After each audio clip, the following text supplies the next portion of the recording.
سورۃ المدثر۔ بسم اللہ الرحمن الرحیم۔ یا ایھا المدثر قم فانذر وربک فکبر وثيابك فطهر والرجز فاهجر ولا تمنن تستكثر ولربك فاصبر۔ شروع کرتی ہوں اللہ کے نام سے جو بے انتہا مہربان نہایت رحم فرمانے والا ہے۔ یا ایھا المدثر قم فانذر وربک فکبر، اے محمد صلی اللہ علیہ وسلم جو کمبل اوڑھے سو رہے ہو، اٹھیے اور لوگوں کو برے انجام سے ڈرائیے اور اپنے رب کی بڑائی بیان کیجیے۔ اللہ اکبر۔ اللہ اکبر کہنا زمین و آسمان کے درمیان کی فضا کو بھر دیتا ہے۔ اللہ کے جو محبوب کلمات ہیں، سبحان اللہ والحمد للہ ولا الہ الا اللہ واللہ اکبر، تو ان میں اللہ اکبر بھی آتا ہے۔ اور جب اللہ اکبر کبیرہ کہا جاتا ہے تو آسمان کے دروازے کھل جاتے ہیں۔ ابن عمر کہتے ہیں ہم رسول اللہ صلی اللہ علیہ وسلم کے ساتھ نماز پڑھ رہے تھے کہ جماعت میں سے ایک آدمی نے کہا اللہ اکبر کبیرہ والحمد للہ کثیرہ وسبحان اللہ بکرۃ واصیلا، تو آپ نے فرمایا یہ کلمات کس نے کہے ہیں؟ تو جماعت میں سے ایک آدمی نے عرض کیا کہ میں ہوں اللہ کے رسول۔ آپ نے فرمایا مجھے تعجب ہوا کہ اس کے لیے آسمان کے دروازے کھولے گئے ہیں۔ یعنی جب انسان محبت کے ساتھ اللہ کی تعریف، تسبیح اور تکبیر بیان کرتا ہے تو اس کی قدر کی جاتی ہے۔ ابن عمر کہتے ہیں میں نے ان کلمات کو پھر کبھی نہیں چھوڑا جب سے ان کے بارے میں نے رسول اللہ صلی اللہ علیہ وسلم کو یہ فرماتے ہوئے سنا، یعنی میں نے ان کو اپنی زندگی میں شامل کر لیا۔ اور خاص طور پر نماز کے آغاز میں ہاتھ باندھ کے ہم صرف سبحانک اللہم وبحمدک کا پڑھتے تو اس جگہ بھی ان کو پڑھا جا سکتا ہے۔ نماز کے اذکار کتاب آپ کے پاس ہوگی، اس میں یہ ساری تفصیلات آپ کو مل جائیں گی، الگ الگ پیپرز بھی ہیں۔ وَثِيَابَكَ فَطَهِّرْ، اور اپنے کپڑے پاک صاف رکھیے، کپڑوں کو صاف رکھیے۔ صاف لباس جو ہے وہ عبادت کا مزہ دوبالا کر دیتا ہے، اور کپڑوں میں بو اور گندے کپڑے جو ہیں وہ انسان کے اندر سستی پیدا کرتے ہیں، اور لباس جو ہے وہ انسان کی ظاہری شخصیت کی علامت بھی ہوتا ہے۔ تو مطلب یہ کہ پاک دامنی اور عفت اختیار کیجیے۔ وَالرُّجْزَ فَاهْجُرْ، اور گندگی سے دور رہیے۔ وَلَا تَمْنُن تَسْتَكْثِرْ، اور زیادہ حاصل کرنے کے لیے احسان نہ کیجیے۔ وَلِرَبِّكَ فَاصْبِرْ، اور اپنے رب کی خاطر صبر کیجیے۔ یعنی یہ پیغام آپ پہنچانے لگے، مشکلات آئیں گی لیکن صبر کرتے جائیے۔ حقیقت یہ ہے کہ دین کا کوئی بھی کام صبر کے بغیر نہیں ہو سکتا۔ اللہ تعالیٰ امتحان لیتا ہے، آزماتا ہے، ٹیسٹ کرتا ہے کہ کون اس راستے پر قائم رہتا ہے۔ فَإِذَا نُقِرَ فِي النَّاقُورِ، پھر جب سور میں پھونک ماری جائے گی، فَذَلِكَ يَوْمَئِذٍ يَوْمٌ عَسِيرٌ، تو یہ دن بڑا کٹھن ہوگا۔ عَلَى الْكَافِرِينَ غَيْرُ يَسِيرٌ، کافروں کے لیے آسان نہ ہوگا۔ ذرنی ومن خلقت وحیدا، مجھے چھوڑ دیجیے اور اسے جسے میں نے اکیلا پیدا کیا۔ وجعلت له مالا ممدودا، اور اسے لمبا چوڑا مال عطا کیا، ڈیٹیلڈ اکاؤنٹس۔ وبنین شہودا، اور ہر وقت موجود رہنے والے بیٹے دیے۔ ومہدت له تمہیدا، اور ہر طرح سے اس کے لیے ریاست کی راہ ہموار کی۔ ثم یطمع ان ازید، پھر وہ طمع رکھتا ہے کہ میں اسے اور بھی دوں۔ کلا انہ کان لآیاتنا عنیدا، ہرگز نہیں، ایسا نہیں ہو سکتا، کیونکہ وہ ہماری آیات سے عناد رکھتا ہے، اس کو ہمارے قرآن سے دشمنی ہے۔ میں عنقریب اسے ایک سخت چڑھائی چڑھاؤں گا۔ اس نے سوچا اور ایک بات بنانے کی کوشش کی، اس پر اللہ کی مار اس نے کیسی بات بنائی، پھر اس پہ اللہ کی مار اس نے کیسی بات بنائی۔ پھر اس نے اپنے ساتھیوں کی طرف دیکھا، پھر اس نے پیشانی سکیڑی اور منہ بسورا، پھر وہاں سے چلا گیا اور تکبر میں آ گیا۔ آخر کار یہ کہا یہ تو محض جادو ہے جو نقل در نقل چلا رہا ہے۔ یہ بس انسانی کا قول ہے، یعنی قرآن کے بارے میں اتنی لمبی چوڑی باتوں کے بعد یہ تبصرہ کیا۔ فرمایا سأصلیہ سقر، جلد ہی میں اسے سقر میں جھونک دوں گا، اور آپ کیا جانے کہ سقر کیا ہے، وہ نہ باقی رکھے گی نہ چھوڑے گی۔ کھال کو جھلس دینے والی، اس پر 19 فرشتے مقرر ہیں. ہم نے دوزخ کے محافظ فرشتوں ہی کو بنایا ہے اور ان کی تعداد کو کافروں کے لیے آزمائش بنا دیا ہے تاکہ اہل کتاب کو یقین آ جائے اور ایمانداروں کا ایمان زیادہ ہو اور اہل کتاب اور ایماندار کسی شک میں نہ رہیں، اور تاکہ دل کے مریض اور کافر یہ کہیں کہ بھلا اللہ کا اس مثال سے کیا مطلب. اسی طرح اللہ جسے چاہے گمراہ کر دیتا ہے اور جسے چاہے ہدایت دیتا ہے، اور آپ کے رب کے لشکروں کو خود اس کے سوا کوئی اور نہیں جانتا. یہ دوزخ کا ذکر صرف اس لیے ہے کہ لوگوں کو نصیحت ہو. وما ہی الا ذکری للبشر کلا والقمر، مگر یہ لوگ ہرگز نصیحت قبول نہ کریں گے. قسم ہے چاند کی اور رات کی جب وہ جانے لگے اور صبح کی جب وہ روشن ہو جائے. دوزخ بھی بڑی چیزوں میں سے ایک ہے، یعنی جس طرح یہ بڑی بڑی نشانیاں دن اور رات، چاند، سورج وغیرہ، اسی طرح جہنم بھی بہت بڑی بلا ہے. وہ انسانوں کے لیے موجب خوف ہے، جو تم میں سے آگے بڑھنا چاہے یا پیچھے رہنا چاہے. ہر شخص اپنے اعمال کے بدلے گروی پڑا ہوا ہے سوائے دائیں ہاتھ والوں کے. وہ جنتوں میں ہوں گے. مجرموں سے پوچھتے ہوں گے تمہیں کیا چیز دوزخ میں لے گئی؟ وہ کہیں گے ہم نماز ادا نہیں کرتے تھے. لم نک من المصلین. اللہ رحم کرے سب پر اور سب کو نمازی بنا دے. ولم نک نطعم المسکین. اور ہم مسکینوں کو کھانا نہیں کھلاتے تھے. وَكُنَّا نَخُوضُ مَعَ الْخَائِضِينَ. اور ہم بحثیں کرنے والوں کے ساتھ مل کے بحثیں کرتے تھے. تو یاد رکھیے، جو نماز کو ضائع کر دے اور نیکی کے کام کو ضائع کر دے، پھر اس کے لیے جہنم ہی کافی ہے. نیکی میں کسی چیز کو حقیر نہیں سمجھنا چاہیے، خواہ تم کسی کو ایک رسی ہی دو یا جوتی کا تسمہ ہی دو، کیونکہ بعض اوقات اس کی وہی شدید ضرورت ہو سکتی ہے. ایک اور روایت میں آتا ہے کھجور کا ٹکڑا ہی کیوں نہ دو. آپ نے فرمایا چاہے جلا ہوا کھر ہی کیوں نہ دو. یہ سب چیزیں بہت معمولی ہیں، لیکن انسان کی نجات کے لیے ہو سکتا ہے انہی میں سے کچھ کافی ہو جائے. ابو ہریرہ کہتے ہیں کہ لوگوں میں مسکینوں کے ساتھ سب سے بہتر سلوک کرنے والے جعفر بن ابی طالب تھے. ہمیں اپنے گھر لے جاتے اور جو کچھ بھی ان کے گھر میں موجود ہوتا وہ ہمیں کھلاتے. بعض اوقات تو ایسا ہوتا کہ صرف شہد یا گھی کی کپی نکال کے لاتے جس میں کچھ نہیں ہوتا تھا، اور ہم اسے پھاڑ کر اس میں جو کچھ ہوتا چاٹ لیتے کہ چلو کچھ تو آسرا ہو جائے. پھر اپنا پانی کسی کو دینا، یہ بھی ایک صدقہ ہے. نبی صلی اللہ علیہ وسلم نے فرمایا تمہارا اپنے ڈول سے دوسرے بھائی کے ڈول میں پانی انڈیل دینا بھی صدقہ ہے. یہ ساری چیزیں جو ہیں یہ آگ سے بچانے والی ہیں. اور بےہودہ بحث کرنے والوں کے ساتھ ہم بھی لگے رہتے تھے.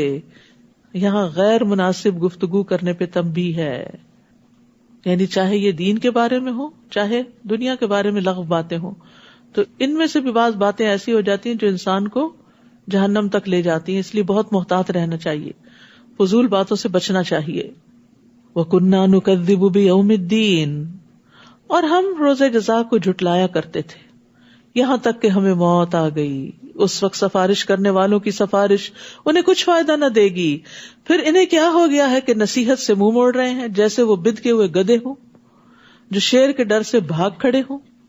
کبھی آپ نے دیکھا ہوگا موویز وغیرہ میں جو بلڈر بیسٹ ہوتے ہیں، شیر جدھر سے آتا ہے تو وہ ایسے اندھا دھند بھاگ رہے ہوتے ہیں. تو ان کی مثال دے کے کہا جیسے وہ گدھے بھاگتے ہیں نا، تو ایسے یہ ناسمجھ لوگ قرآن سے اور اللہ کی بات سے بھاگتے ہیں جو شیر کے ڈر سے بھاگ کھڑے ہوں. بلکہ ان میں سے ہر ایک یہ چاہتا ہے کہ اسے کھلی ہوئی کتاب دی جائے. یعنی یہ تو پاسبل نہیں ہے اور اس کی ضرورت بھی نہیں ہے، ہرگز نہیں. بلکہ اصل بات یہ ہے کہ یہ لوگ آخرت سے نہیں ڈرتے، ہرگز نہیں. یہ تو ایک نصیحت ہے، اب جس کا جی چاہے اسے قبول کر لے. اور یہ لوگ نصیحت قبول نہ کریں گے الا یہ کہ اللہ ہی ایسا چاہے. وہی اس بات کا اہل ہے کہ اس سے ڈرا جائے اور وہی معاف کر دینے کا اہل ہے. تو ایمان جو ہے وہ خوف اور امید کے درمیان ہے. جو اللہ سے جتنا ڈرتا ہے اتنا ہی معزز ہوتا ہے، اور یہ کامیابی پانے کا ذریعہ بھی ہے. اور اللہ کے خوف سے بہنے والے آنسوؤں کی بڑی فضیلت ہے. نبی صلی اللہ علیہ وسلم نے فرمایا اللہ کے نزدیک 2 قطروں اور 2 نشانوں سے زیادہ کوئی چیز محبوب نہیں. ایک وہ قطرہ جو اللہ کے خوف سے آنسو بن کر نکلے، اور دوسرا وہ خون کا قطرہ جو اللہ کی راہ میں بہے. ہم دنیا کے لیے تو بہت روتے ہیں لیکن اللہ کے ڈر سے کم ہی روتے ہیں. تو اپنے رونے کو کنورٹ کر لیں، بس اللہ کے ڈر سے روئیں کہ جو میں نے کوئی غلط کام کیا اس پر اللہ تعالیٰ معاف کر دے. دنیا کی چیزوں کے لیے نہ روئیں، یہ تو بہت فانی اور عارضی ہیں. سورۃ القیامہ. بسم اللہ الرحمن الرحیم. لا اقسم بیوم القیامہ ولا اقسم بالنفس اللوامہ ایحسب الانسان ان لن نجمع عظامہ بلى قادرين على أن نسوي بنانه بل يريد الإنسان ليفجر أمامه.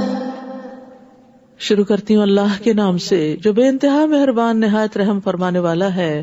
لا اقسم بیوم القیامہ ولا اقسم بالنفس اللوامہ.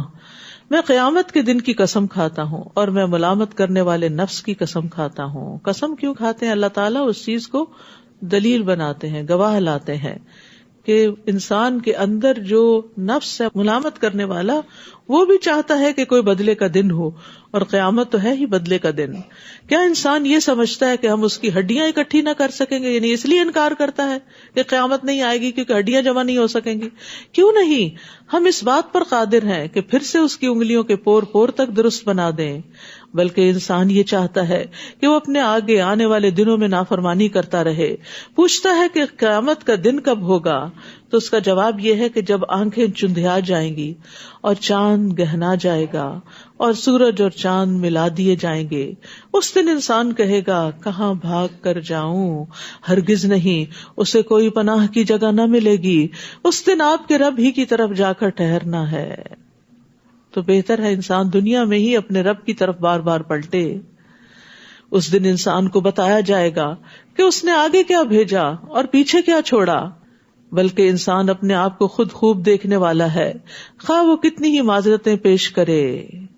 یعنی انسان اپنے ہاتھوں کی کمائی کو بھی دیکھ لے گا، اور جو اس کے بعد اس کے آثار رہے، صدقہ جاریہ کے جو کام تھے وہ بھی دیکھ لے گا. کیونکہ دنیا میں انسان ایک درخت لگا کے فوت ہو گیا، اس نے تو پھل نہیں دیکھے کہ کس کس نے وہ کھائے اور کس کس کو فائدہ پہنچا، لیکن وہ سب اس کے نامہ اعمال میں درج ہوں گے اور قیامت کے دن ان کو دیکھ لے گا. اسی طرح برا کرنے والے برا کر کے چلے گئے، ان کی مثال کو دوسروں نے فالو کیا اور غلط کام کیے، تو وہ بھی وہ کل دیکھ لے گا. اسی طرح جو پرائرٹی تھی، پرائرٹی والے کام وہ بھی دیکھ لے گا، اور جن چیزوں کو اگنور کرتا رہا، کل کر لیں گے، بعد میں کر لیں گے، وہ بھی وہاں دیکھ لے گا کہ کس چیز کو پسے پش ڈال دیا. لا تحرک به لسانک لتعجل به. اے نبی صلی اللہ علیہ وسلم، اس وحی کو جلدی جلدی یاد کرنے کے لیے اپنی زبان کو حرکت نہ دیجیے. مطلب یہ ہے کہ حصول علم میں صبر سے کام لیجیے. علم کو ٹھہر ٹھہر کر اور خوب تحقیق کرنے کے بعد حاصل کیا جائے. ان علینا جمعہ وقرآنہ. اس وحی کو آپ کے دل میں جمع کرنا اور زبان سے پڑھوانا ہمارے ذمہ ہے. پھر جب ہم پڑھوا چکے تو پھر اسی طرح پڑھا کریں. پھر اس کا مطلب سمجھا دینا بھی ہمارے ذمہ ہے. تو قرآن کو نبی صلی اللہ علیہ وسلم پر اس طرح نازل کیا گیا تھا کہ اس کا معنی بھی آپ کو سمجھا دیا گیا تھا. اسی لیے آپ دیکھیے کہ قرآن کی تفسیر قرآن سے کرنے کے بعد سب سے پہلے پھر نبی صلی اللہ علیہ وسلم کی احادیث سے کی جاتی ہے کہ وہاں اس آیت کا آپ نے خود کیا مطلب بتایا. کلا بل تحبون العاجلہ. ہرگز نہیں، بلکہ اصل بات یہ ہے کہ تم جلد حاصل ہونے والی دنیا کو چاہتے ہو. یعنی بعض اوقات انسان قرآن جلدی جلدی کیوں پڑھتا ہے، نیکی یا دین کا کام نماز جلدی جلدی کیوں کرتا ہے؟ تو یہاں پر اسی چیز کی طرف اشارہ کیا گیا کہ تم جلد حاصل ہونے والی چیز دنیا کو چاہتے ہو. یعنی اس کا تعلق نبی صلی اللہ علیہ وسلم سے نہیں کہ وہ اس لیے جلدی پڑھ رہے تھے. آپ جو کچھ کرتے تھے اور آپ کو جس چیز سے روکے گے اس میں ہمارے لیے ایک سبق ہوتا ہے. آپ تو اس لیے جلدی پڑھتے تھے کہ کہیں بھول نہ جائیں اور پہنچانے میں کوئی کمی نہ رہ جائے. وَتَذَرُونَ الْآخِرَةَ. اور آخرت کو چھوڑ دیتے ہو. وجوہ یومئذ ناظرہ. اس دن کئی چہرے تر و تازہ ہوں گے. الی ربہا ناظرہ. اپنے رب کو دیکھ رہے ہوں گے. قیامت کے دن ایمان والوں کے لیے اللہ تعالیٰ کا دیدار ہوگا اور اللہ تعالیٰ ان سے بات کریں گے، ان کے سامنے ہنسیں گے جسے دیکھ کر وہ سجدے میں گر پڑیں گے. اللہ کو ہر مومن تنہا بھی دیکھ پائے گا اور اللہ کو دیکھنے میں کوئی چیز حائل نہ ہوگی. پھر جنت میں بھی اللہ تعالیٰ کا دیدار ہوگا. تو اللہ تعالیٰ کا دیدار پانے کے لیے انسان کو عمل کرنا چاہیے. وَوُجُوهٌ يَوْمَئِذٍ بَاسِرَةٌ تَظُنُّ أَن يُفْعَلَ بِهَا فَاقِرَةٌ. اور کئی چہرے اس دن پریشان ہوں گے اور سمجھتے ہوں گے کہ ان کے ساتھ کمر توڑ برتاؤ ہوگا. اب ان کی شامت آئی. کَلَّا إِذَا بَلَغَتِ التَّرَاقِي وَقِيلَ مَنْ رَاقٍ. ہرگز نہیں جب جان ہنسلی تک پہنچ جاتی ہے اور کہا جاتا ہے کہ ہے کوئی جو دم جھاڑ کرے. یاد رکھیے عام بیماریوں میں دم جھاڑ فائدہ دیتا ہے اور یہ جائز بھی ہے. نبی صلی اللہ علیہ وسلم کے بارے میں حضرت عائشہ کہتی ہیں کہ آپ مجھے نظر بد سے دم کرانے کا حکم دیتے تھے. تو اس سے بھی پتہ چلتا ہے کہ خود بھی دم کیا جا سکتا ہے اور کسی سے بھی کروایا جا سکتا ہے. اور جس کو دم کرنا آتا ہو اس کے لیے نبی صلی اللہ علیہ وسلم نے فرمایا تم میں سے جو شخص اپنے بھائی کو فائدہ پہنچا سکتا ہو تو اسے ایسا کرنا چاہیے، کیونکہ وہ بہت ڈیسپریٹ، مجبور، پریشان انسان ہوتا ہے، اس کی مدد کی جائے. نبی صلی اللہ علیہ وسلم خود کو خود بھی دم کیا کرتے تھے. رات کو اپنے ہاتھوں پر معوذات کو پڑھ کے اپنے جسم پر پھیر لیتے تھے. جب بیمار پڑے تو حضرت عائشہ کہتی ہیں کہ آپ اپنے اوپر دم کر لیتے تھے، یعنی بیماری میں بھی اور ویسے بھی. روزانہ رات کو آپ پڑھتے تھے. وَظَنَّ أَنَّهُ الْفِرَاقُ، اور مرنے والے کو یقین ہو جاتا ہے کہ اس کی جدائی کا وقت آ گیا. وَالْتَفَّتِ السَّاقُ بِالسَّاقِ، اور ایک پنڈلی دوسرے سے جڑ جاتی ہے. إِلَىٰ رَبِّكَ يَوْمَئِذٍ الْمَسَاقُ، اس دن تیرے رب کی طرف تیری روانگی ہوتی ہے. وہ واپسی کا دن ہے، یعنی موت کی جان کنی کے بعد، جان نکالنے کے بعد پھر واپس. اس نے نہ تو تصدیق کی اور نہ نماز ادا کی، استغفر اللہ، بلکہ وحی کو الٹا جھٹلا دیا اور منہ موڑ لیا. پھر اکڑتا ہوا اپنے اہل خانہ کی طرف چل دیا. تجھ پر افسوس پر افسوس ہے، پھر افسوس پر افسوس ہے تجھ پر. کیا انسان نے یہ سمجھ رکھا ہے کہ اسے بغیر پوچھے ہی چھوڑ دیا جائے گا؟ ایحسب الانسان ان یترک سدی، ایسے ہی بیکار چھوڑ دیا جائے گا؟ کیا وہ منی کی ایک بوند نہ تھی جو ٹپکائی گئی تھی؟ یعنی انسان اپنی اصل پہ تو غور کرے کہ وہ کہاں سے گرو ہوا ہے. پھر وہ لوتھڑا ہو گیا، پھر اللہ نے اسے ٹھیک انسان بنا دیا، پھر اس سے مرد اور عورت کی 2 قسمیں بنائی. کیا وہ اس بات پہ قادر نہیں کہ پھر سے مردوں کو زندہ کر دے؟ سورۃ الانسان. بسم اللہ الرحمن الرحیم. هل أتى على الإنسان حين من الدهر لم يكن شيئا مذكورا إنا خلقنا الإنسان من نطفة أمشاج نبتليه فجعلناه سميعا بصيرا إنا هديناه السبيل إما شاكرا وإما كفورا. شروع کرتی ہوں اللہ کے نام سے جو بے انتہا مہربان نہایت رحم فرمانے والا ہے. کیا انسان پر لامتناہی زمانے سے ایک وقت ایسا بھی آیا ہے جب وہ کوئی قابل ذکر چیز نہ تھا؟ یعنی جب سے روح پیدا ہوئی انسان کی تو جسم تو اب آ کر ملے اور ہوش میں ہم اب آئے، تو ایک وقت تھا جب ہمارا کوئی نام نہیں تھا، ہمارا کوئی ذکر بھی نہیں تھا، ہمیں کوئی جانتا تک نہ تھا، حتیٰ کہ ہمارے والدین بھی نہیں تھے دنیا میں. تو پھر اللہ تعالیٰ ہی کے سسٹم کے تحت ہم وجود میں آئے. انا خلقنا الانسان من نطفۃ امشاج، ہم نے انسان کو مرد اور عورت کے مخلوط نطفے سے پیدا کیا. نبتلیہ، کہ ہم اس کو آزمائیں، ہم اس کا امتحان لیتے رہتے ہیں. فجعلناہ سمیعا بصیرا، پھر اسے سننے اور دیکھنے والا بنایا. یعنی انسان کو دوسری مخلوقات کی طرح نہیں پیدا کیا، بلکہ کچھ فیکلٹیز کے ساتھ پیدا کیا گیا تاکہ جو امتحان انسان سے لیا جا رہا ہے اس کو پورا کرے. انا ہدیناہ السبیل اما شاکرا و اما کفورا، ہم نے یقیناً اسے راہ دکھا دی، اب خواہ وہ شکر گزار رہے یا ناشکرا بنے. یہ ہے انسان کی چوائس. انا اعتدنا للکافرین سلاسل واغلالا وسعیرا، بلا شبہ ہم نے کافروں کے لیے زنجیریں، طوق اور بھڑکتی ہوئی آگ تیار کر رکھی ہے. قیامت کے دن کافر کی ایک ڈاڑھ احد پہاڑ برابر ہوگی، کھال کی چوڑائی 70 گز ہوگی، اتنا موٹا ہو جائے گا. ایک ران ورقان پہاڑ کے برابر ہوگی. اور جہنم میں اس کے بیٹھنے کی جگہ آپ نے فرمایا میرے اور ربضہ کے درمیانی فاصلے جتنی ہوگی، جو مدینہ سے 170 کلومیٹر کے فاصلے پر ہے. اس سے آپ اندازہ لگائیں کہ ایک ایک جہنمی کتنا موٹا ہو جائے گا، کتنا بڑا ہو جائے گا، اور جتنا بڑا ہوگا اتنی سزا زیادہ. ان الابرار یشربون من کأس کان مزاجها کافورا، نیک لوگ شراب کے ایسے جام پیئیں گے جس میں کافور کی آمیزش ہوگی. ابرار کا انجام بتایا جا رہا ہے.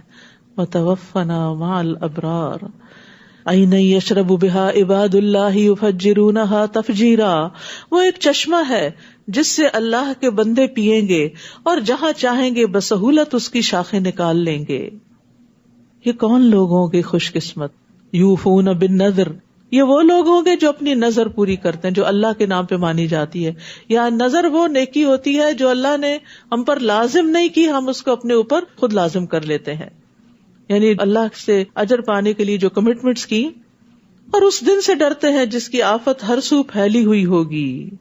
وَيُطْعِمُونَ الطَّعَامَ عَلَىٰ حُبِّهِ مِسْكِينًا وَيَتِيمًا وَأَسِيرًا، اور خود کھانے کی محبت کے باوجود وہ مسکین، یتیم اور قیدی کو کھانا کھلا دیتے ہیں. کھانا کھلانا افضل اعمال میں سے ہے. رسول اللہ صلی اللہ علیہ وسلم نے فرمایا افضل اعمال مومن کو خوشی دینا ہے. تم اس کے سطر کو ڈھانپ دو، یعنی اس کو کوئی کپڑا پہنا دو، یا اس کی بھوک کو سیر کر دو، یا اس کی ضرورت پوری کر دو. تو یہ سب کیا ہے؟ افضل اعمال. جنت کو واجب کرنے والا عمل ہے. ہانی بن یزید نے نبی صلی اللہ علیہ وسلم سے پوچھا مجھے کوئی ایسی چیز بتا دے جو جنت کو واجب کر دے، یعنی پکی ہو جائے جنت.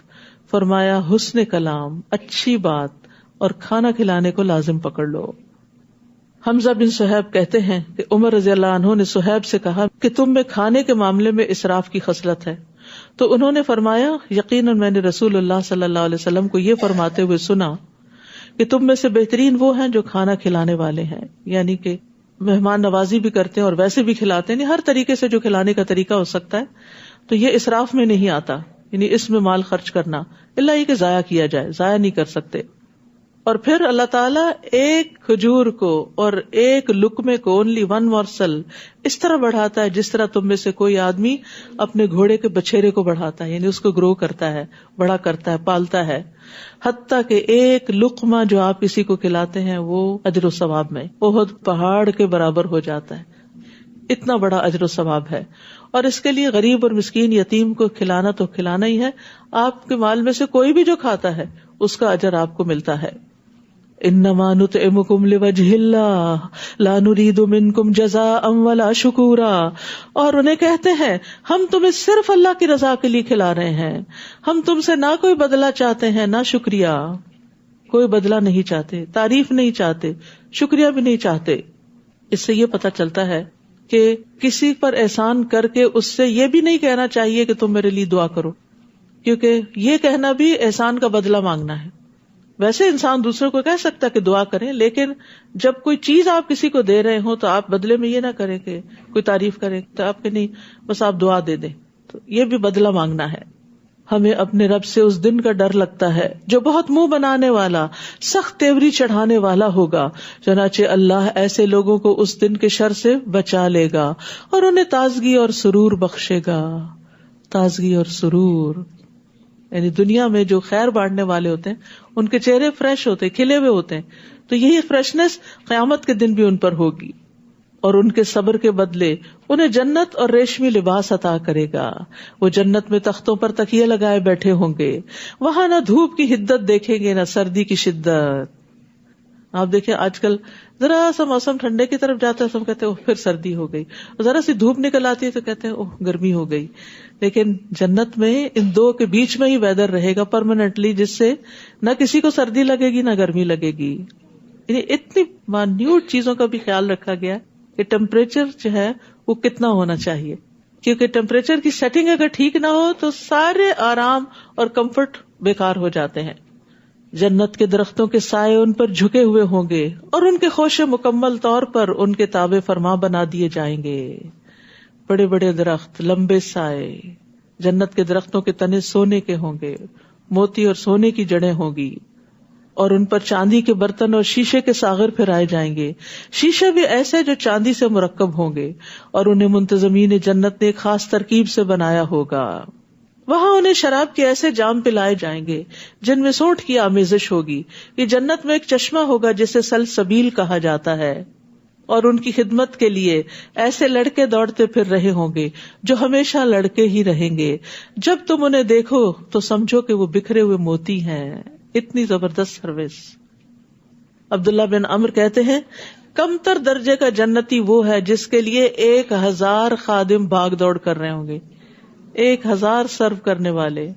ہر خادم ایسے کام پر مامور ہوگا جس پہ اس کا ساتھی نہ ہوگا.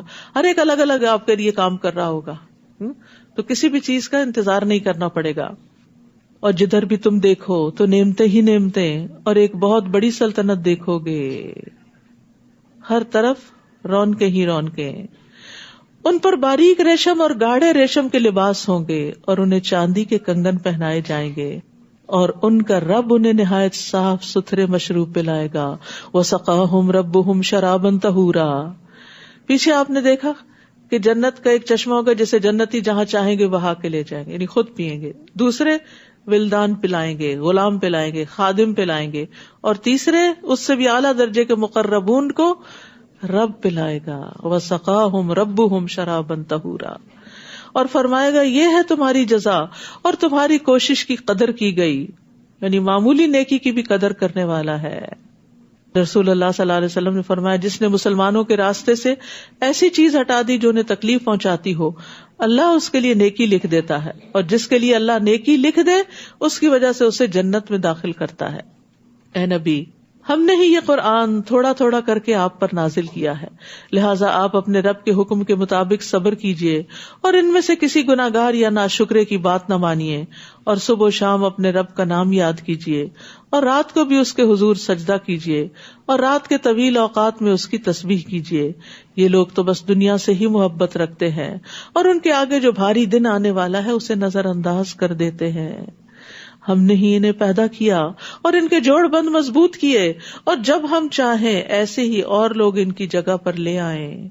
ان هذه تذکرہ فمن شاء اتخذ الى ربه سبیلا. یہ قرآن ایک نصیحت ہے, اب جو چاہے اپنے رب کی طرف جانے والا راستہ اختیار کر لے.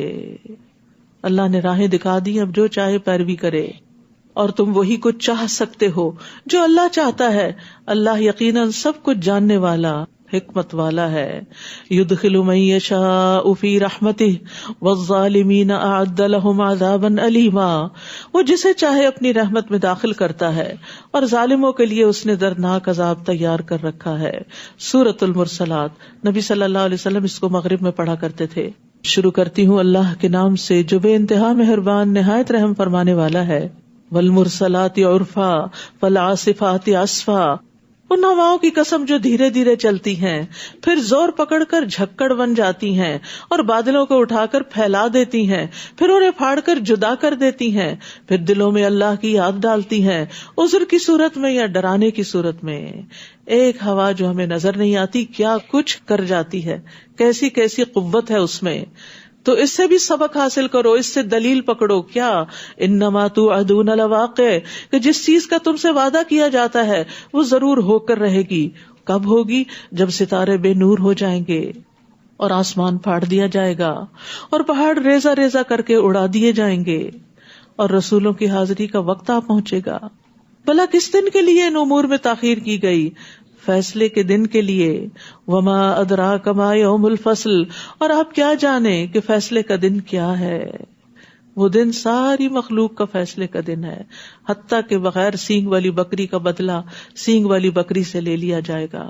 سب سے پہلے امت محمد صلی اللہ علیہ وسلم کا حساب ہوگا, اور امت محمد میں سے بھی سب سے پہلے علماء, شہداء, اور بہت زیادہ صدقہ خیرات کرنے والے, یعنی جو آگے آگے کے لوگ ہوں گے ان کا حساب پہلے ہو جائے گا. بہت ڈرنے کی بات ہے. قتل کے مقدمے پیش ہوں گے, نمازوں کا حساب لیا جائے گا, جنہوں نے لوگوں کا حق مارا ہوگا, کسی کو گالی دی ہوگی, کسی پہ تہمت لگائی ہوگی, کسی کا مال کھایا ہوگا, کسی کا خون بہایا ہوگا, کسی کو مارا ہوگا, تو مظلوم کو سب کی نیکیوں میں سے بدلہ دے دیا جائے گا. اور اگر پھر بھی نیکیاں ختم ہو گئی تو مظلوم کے گناہ ظالم پہ ڈال دیے جائیں گے. ویل یومئذ للمکذبین، اس دن جھٹلانے والوں کے لیے تباہی ہے. کیا ہم نے پہلے لوگوں کو ہلاک نہیں کر ڈالا؟ پھر انہی کے پیچھے بعد والوں کو چلتا کریں گے. ہم مجرموں سے ایسا ہی برتاؤ کیا کرتے ہیں. ویل یومئذ للمکذبین، اس دن جھٹلانے والوں کے لیے تباہی ہے. کیا ہم نے تمہیں حقیر پانی سے پیدا نہیں کیا؟ پھر اسے ایک محفوظ جگہ میں ٹھہرائے رکھا ایک معین وقت تک. پھر ہم نے اندازہ مقرر کیا تو ہم کیا ہی اچھا اندازہ کرنے والے ہیں. اس روز جھٹلانے والوں کے لیے تباہی ہے. کیا ہم نے زمین کو سمیٹ کر رکھنے والی نہیں بنا دیا، زندوں کو بھی اور مردوں کو بھی، اور ہم نے اس میں بلند و بالا پہاڑ جما دیے اور تمہیں میٹھا پانی پلایا. اس دن جھٹلانے والوں کے لیے تباہی ہے.